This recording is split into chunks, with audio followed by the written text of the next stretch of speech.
This might be the most versatile lens you can buy for your Sony camera, the Tamron 35-150. But is it the only lens that you need? Welcome to the darkness. Fear will let you in. The root of all exclusion. Who is out and who is in? Systems of belonging. Today we are looking at the Tamron 35-150 f2-2.8.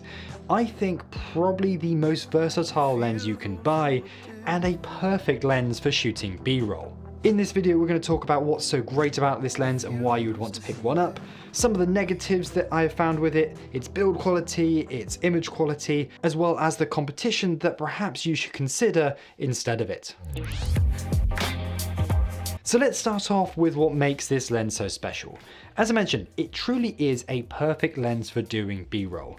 That focal range, 35-150, when you're doing corporate shoots, is exactly the range that you find yourself shooting all of the time on a full frame sensor, something like a Sony FX3. This just makes it perfect for shooting B-roll. 35 is wide enough when you're a tighter space or you want to get quite close to someone but still give a wide enough angle view, while you can go all the way up to 150 where perhaps you need to zoom in from a distance across a room, or even if you just want to get a real tight shot on someone's face. You can just cover it all with this one lens, and it's just so useful to have that while still maintaining such a wide aperture as well. Speaking of that wide aperture, it really does open up the possibilities to use this as your main interview lens as well.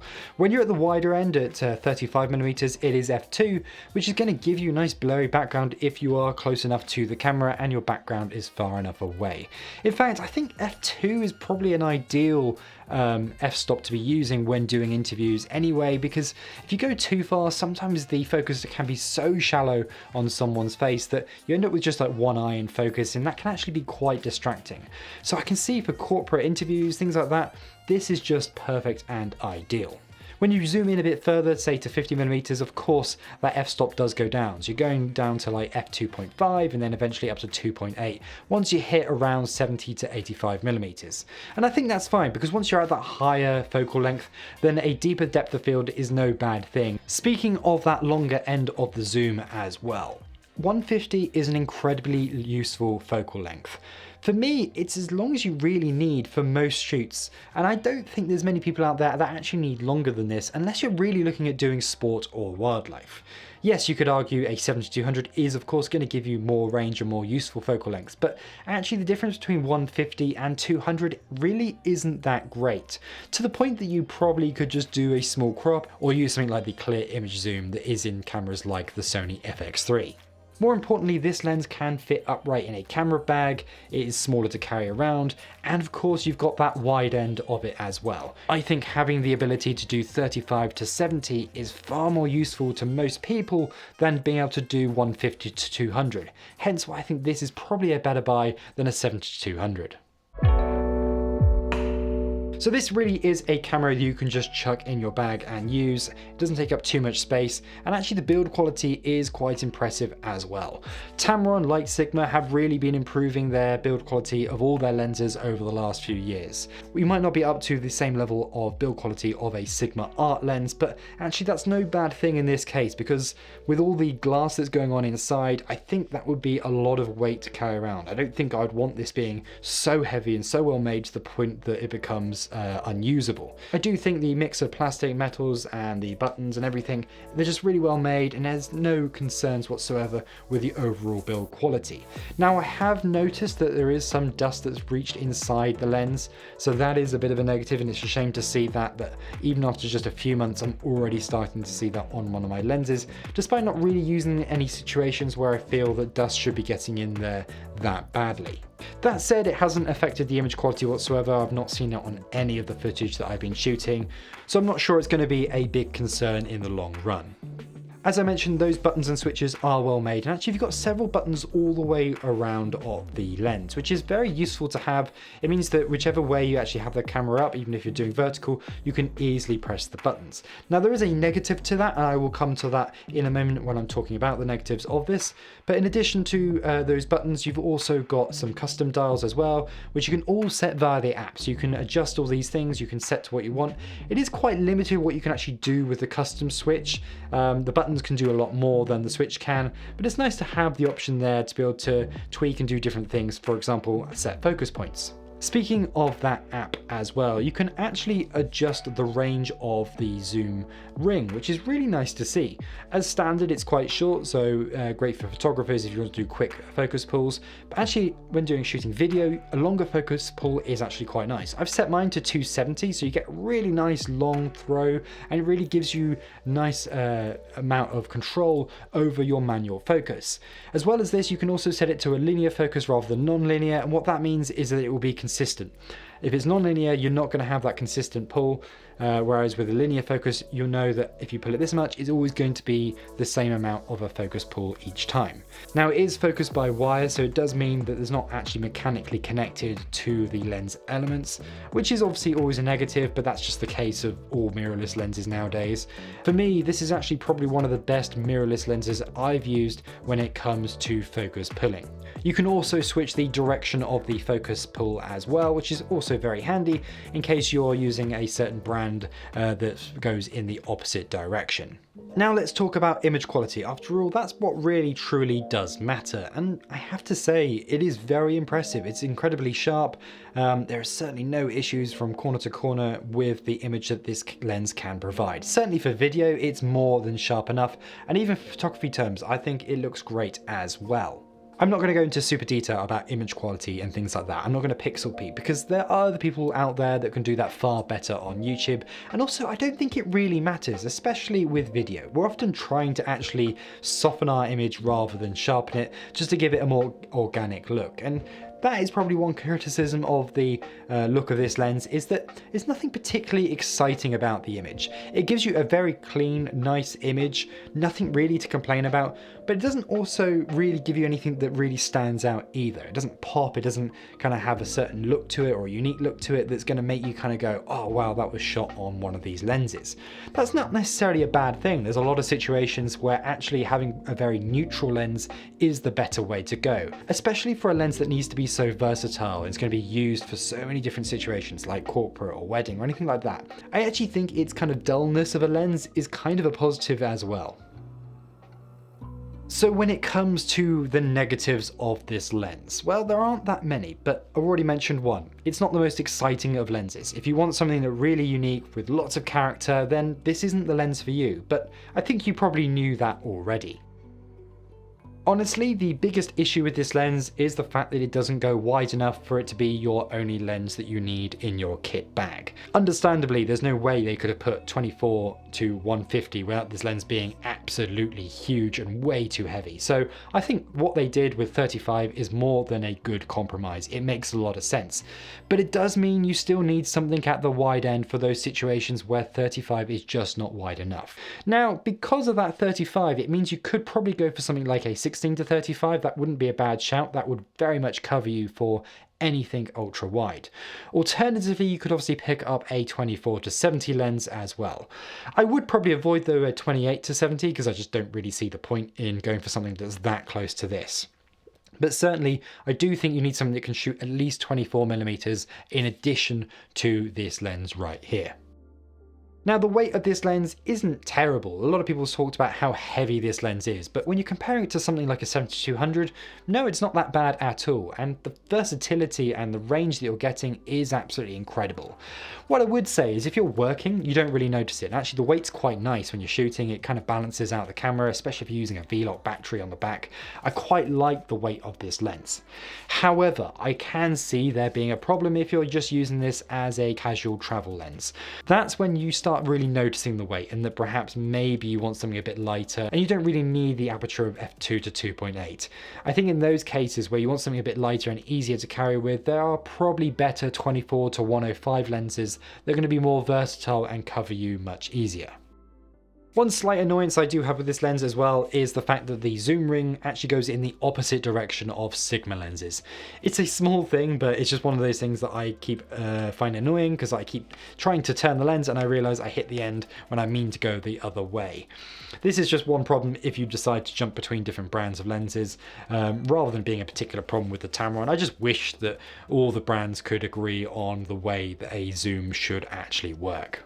I mentioned about those buttons around the lens earlier, that you got them in 3 different places so that you can use them whichever direction you're using the lens. That sounds great that you have easy access to that custom button on the lens, whichever angle. However, it is also a negative, and I've often find that when I'm shooting with this, the button underneath, I end up accidentally pressing. It's very easy as you're shooting just to tap that button without realizing it. Now, I don't think there's a way of turning off just one of these buttons. If you assign them to be used for something, so I've been using it for various things like focus hold or for changing the LUT on and off, so you can't actually assign each button to different things. And that of course is a problem because it would be nice to have the one that's underneath just turned off.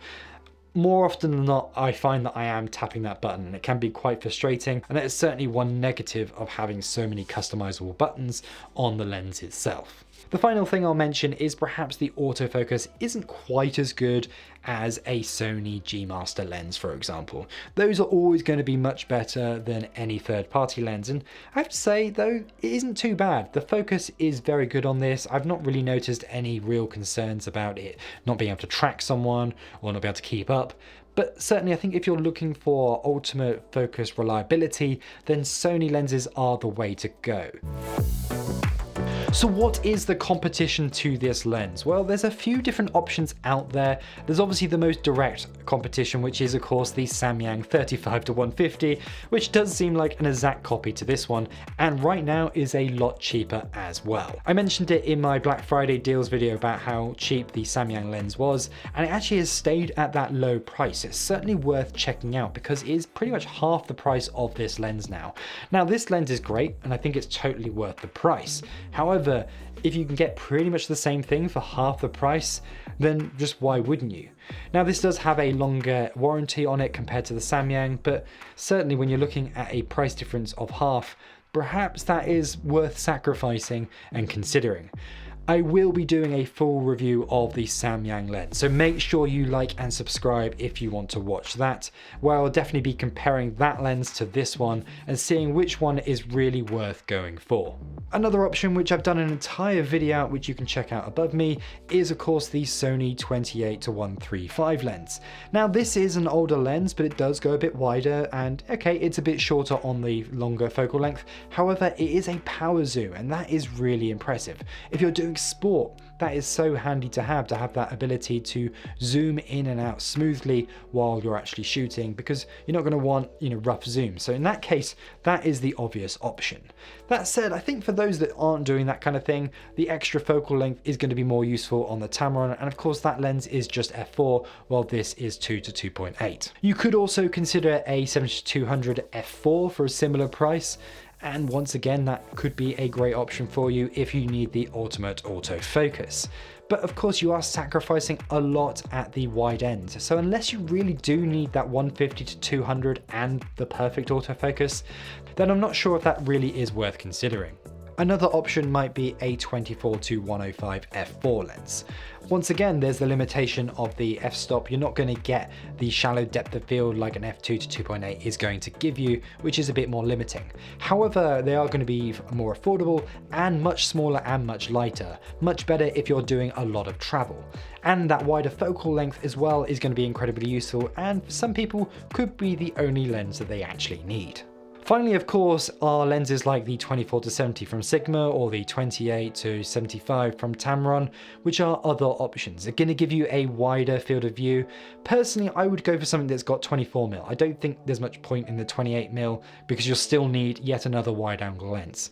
However, the 24-70, I've mentioned this before, I think is pretty much the perfect lens. It's the one lens you could own and the only lens you would ever need to own, and you could do 90% of work. The Tamron is not that. The Tamron definitely needs a wider angle to be paired with it, otherwise you will find yourself limited. And that's not the case with a 24-70. So who is this lens for? Well, pretty much for anyone that shoots a lot of B-roll. I can see this ideal for people who shoot a lot of corporate work or do a lot of weddings because it's such a versatile focal length. In fact, I think picking up one of these lenses is a no-brainer if you're doing those sorts of shoots. The only real consideration is whether you should go for that Samyang instead. So often I find you're shooting between 70 and 100mm. For me, that is the focal length in shooting corporate and doing resorts and hotels that I'm shooting at all the time. And having a lens that just covers that range in one is extremely useful. You don't find you're hitting that limit as you are normally when you have a pair of 24-70 and a 70-200. As I mentioned, I think wedding shooters will love this as well because when you don't have any time to be able to switch lenses quickly, having just one lens that is going to cover you is extremely useful. And who is this lens not for? Well, I guess for anyone who needs something with a bit more interest, something that's going to really stand out. You could argue for brand and commercial shoots that perhaps this lens isn't really that interesting and aren't really going to give you a creative look out of the lens. That said, I have used it a lot recently on a commercial shoot and I loved using it. It was so handy. It was mainly for sort of secondary shots. We didn't often use it as our main lens. However, it matched very well with our cine lenses that we were using on that shoot, and I would happily do that again, just to have a lens that is so versatile and just can pick up some additional shots very, very easily. I also think hobbyists out there, this is probably not really the lens for you either. It's not the cheapest of lenses, you're spending a lot of money, especially for a Tamron, and the fact that there's that Samyang option out there, that's probably a better buy if you really do want a 35-150. Now, as I mentioned, that focal length does sound perfect for travel, but because of the weight of the lens, I don't think it would be that enjoyable using just for fun. I think you're going to find that it's a bit of a pain to carry around and shoot with, and you're probably missing an f4 lens, something like a 24-105 instead. If you've enjoyed this video, please like and subscribe as it massively helps out the channel, and also make sure you click on the affiliate link down below if you're deciding to pick up the Tamron lens or any other lens for that matter, because it really also does help out. And before you go anywhere else, why not check out my review of the SONY 28-135 lens, which might be an ideal choice if you're a sports or wildlife shooter.